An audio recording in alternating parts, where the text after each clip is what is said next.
Baik, Assalamualaikum warahmatullahi wabarakatuh. Apa kabar teman-teman semua? Semoga kita semua dalam keadaan sehat dan senantiasa dalam lindungan Allah Subhanahu wa Ta'ala. Pada kesempatan kali ini, kita akan membahas tentang sumber dan sistem hukum di Indonesia. Nah, sebelum kita masuk ke materi, silahkan teman-teman scan barcode yang ada di layar.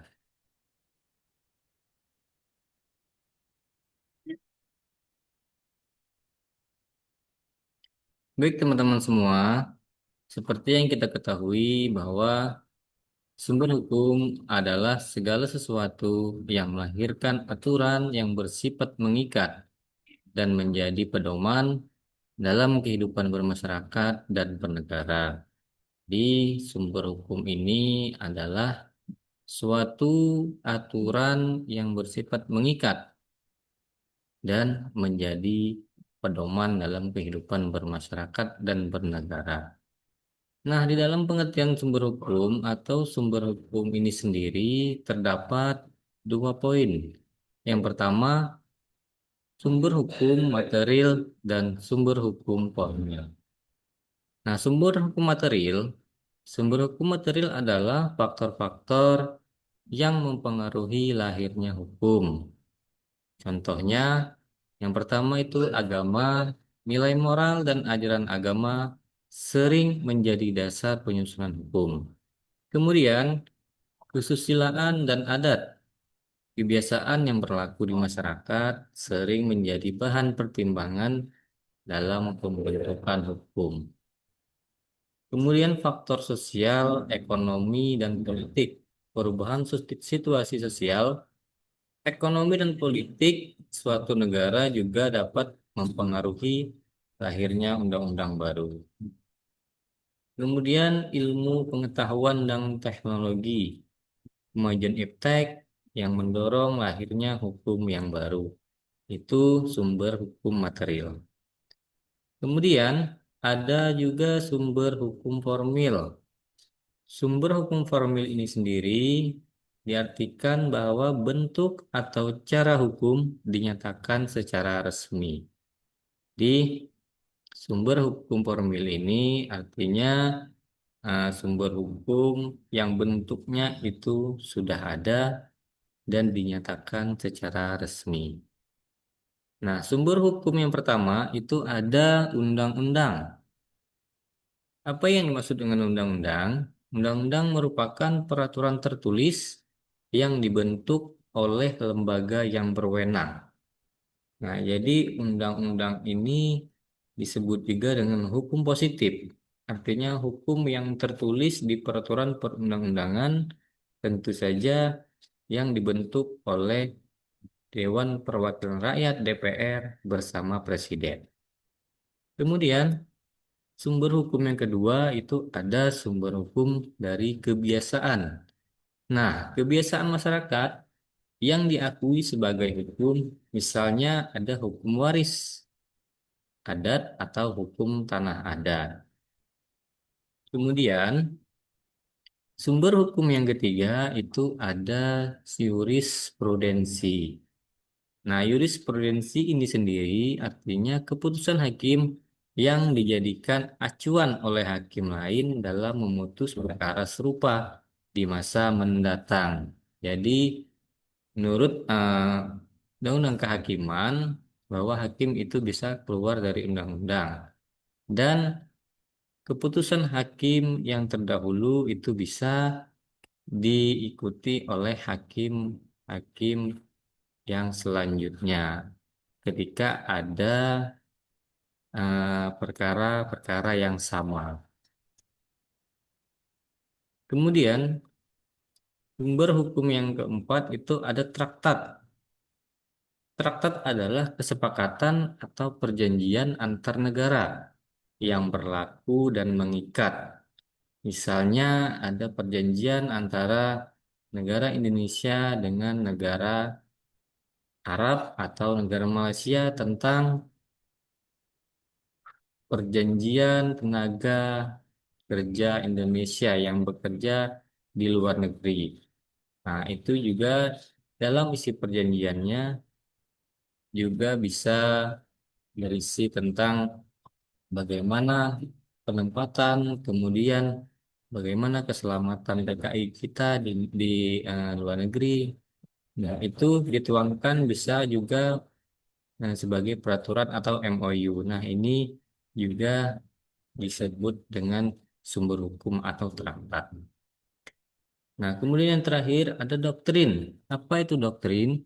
Doktrin adalah pendapat atau ajaran para ahli hukum yang dijadikan pedoman dalam pembentukan hukum atau putusan peradilan. Jadi, doktrin ini adalah pendapat para pakar-pakar hukum dalam membentuk suatu aturan atau peraturan perundang-undangan yang juga bisa menjadi salah satu sumber hukum. Nah, pembidangan sistem hukum itu dibagi menjadi dua. Ada ius constitutum, ada ius constituendum. Nah, yang pertama, apa itu ius constitutum? Ius constitutum itu adalah hukum yang berlaku sekarang, artinya hukum positif yang masih berlaku, hukum atau hukum tertulis yang berlaku eh, saat ini. Kemudian ius constituendum.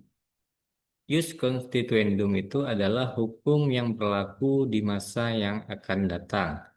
Nah, ketika hukum positif atau hukum tertulis itu sudah tidak relevan lagi digunakan, maka ada eh, perubahan hukum. Nah, ini dinamakan ius constituendum, artinya hukum yang akan berlaku di masa yang akan datang, pengganti hukum yang tidak relevan ini tadi. Kemudian setelah mempelajari tentang sumber hukum, kita masuk kepada sistem hukum. Apa itu sistem hukum? Sistem hukum merupakan seperangkat aturan yang tersusun secara teratur serta berasal dari berbagai pandangan, asas, teori, dan pakar. Sistem hukum ini sendiri itu terbagi menjadi empat. Ada sistem hukum Eropa kontinental atau civil law, kemudian ada sistem hukum Anglo-Saxon atau common law, kemudian ada sistem hukum adat dan sistem hukum Islam. Nah, kita masuk ke sistem hukum yang pertama. Ada sistem hukum civil law atau Eropa kontinental. Nah, sistem hukum ini berasal dari hukum Romawi atau Corpus Juris Civilis. Nah, sistem hukum ini juga mempunyai ciri utama, yaitu mengutamakan hukum tertulis atau kodifikasi sebagai sumber hukum utama. Nah, peran hakim hanya menafsirkan hukum, tidak membuat hukum yang baru. Nah, negara-negara penganut sistem hukum ini adalah negara Indonesia, Belanda, Jerman, Prancis, Italia, dan Jepang. Contohnya di Indonesia itu ada KUH Pidana, KUH Perdata, dan Hukum Dagang. Kemudian sistem hukum yang kedua itu ada sistem hukum common law atau Anglo-Saxon. Nah, sistem hukum common law ini sendiri berkembang di Inggris sejak abad pertengahan. Nah, dia mempunyai ciri-ciri utama yaitu sumber hukum common law ini, sumber hukum utamanya adalah putusan hakim atau jurisprudensi. Asas preseden yaitu putusan hakim sebelumnya menjadi acuan bagi kasus serupa. Jadi sistem hukum common law ini dia lebih menekankan kepada putusan hakim, tidak hanya berpedoman kepada peraturan perundang-undangan atau hukum tertulis. Nah, negara penganut ada Inggris, Amerika Serikat, Australia, India, Malaysia, Indonesia, dan Singapura. Kemudian sistem hukum yang ketiga itu ada sistem hukum adat. customary law. Nah, sistem hukum adat ini berakar dari kebiasaan, tradisi, dan nilai-nilai masyarakat setempat. Sistem hukum adat ini juga mempunyai ciri utama, yaitu peraturannya tidak tertulis, ia tumbuh dan berkembang dan dipertahankan dengan hukum masyarakatnya. Sifatnya apa? Sifatnya itu tradisional atau berpangkal pada kehendak nenek moyang. Peran pemuka adat dalam menjaga keutuhan adat.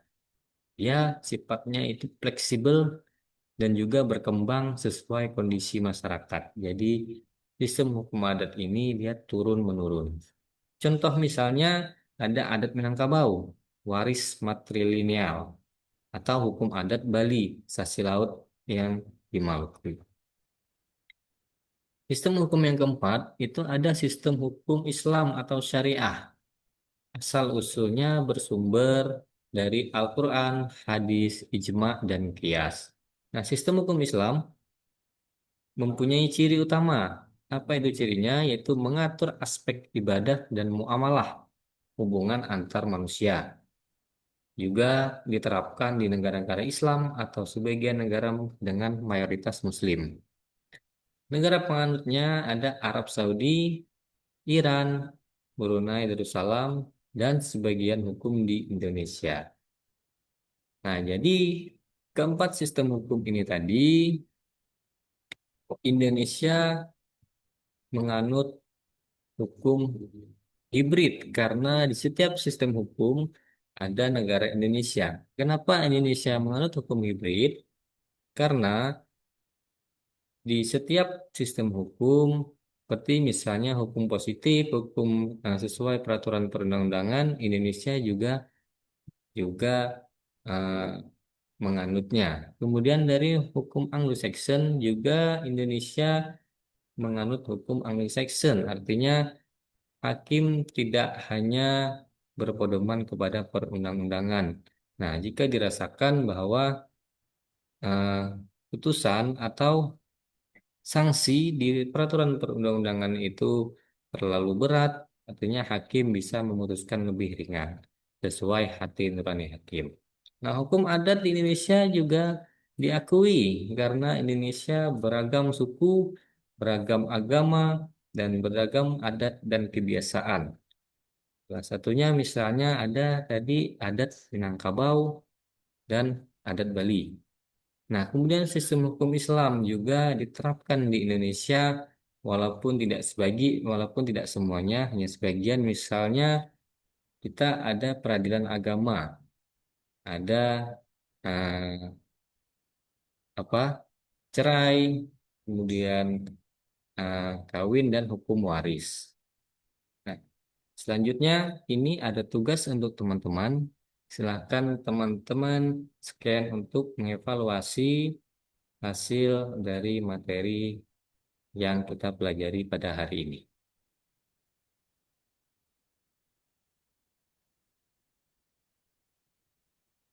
Baik, teman-teman, terima kasih telah mengikuti materi kita sumber hukum dan sistem hukum yang ada di Indonesia.